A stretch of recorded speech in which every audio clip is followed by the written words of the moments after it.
Dear students, மரியாதைக்குரிய future இன்ஜினியர்ஸ்க்கு காலை வணக்கம். எதுக்கு நீ எக்ஸ்ட்ரா பிட்லாம் போடுற? சும்மா இம்ப்ரோவைஸ் பண்ண சார். ஒரு யாரும் தேவையில்ல, நான் சொல்றத வேர்ட் பை வேர்ட் அப்படியே நீ அவங்க கிட்ட சொன்னா மட்டும் போதும். Okay okay. டுடே இன்னைக்கு it's our college annual day. நம்ம காலேஜோட கடைசி நாள். உங்களுக்கு எதுவுமே தெரியாது. Not no, it's no. உங்களுக்கு மட்டும் இல்ல, எனக்கும் எதுவும் தெரியாது. You are mistaken. நீங்க மிகப்பெரிய மிஸ்டேக் பண்ணிருக்கீங்க. ஷட் அப், வாய் மூடு. Not them you. அவங்க இல்ல நீ. Not me you. நான் இல்ல நீ. The whole college. இது ஒரு ஓட்ட காலேஜ்.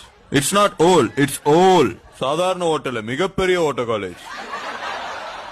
மிஸ்டர் ஹரிகிருஷ்ணன், மரியாதைக்குரிய மிஸ்டர் ஹரிகிருஷ்ணன் என்ன இவ்வளவு அழகா பிரின்சிபல் கூடும் போது நீங்க எல்லாரும் பயங்கர ஒரு கிளாப்ஸ் தட்டி ஆகணும். The whole college. இது ஒரு ஓட்ட காலேஜ்டா. I am resigning. அப்ப நான் தான் அடுத்த பிரின்சிபல். ஜங்கு ஜங்கு ஜங்கு ஜங்கு ஜங்கு ஜங்கு ஜங்கு.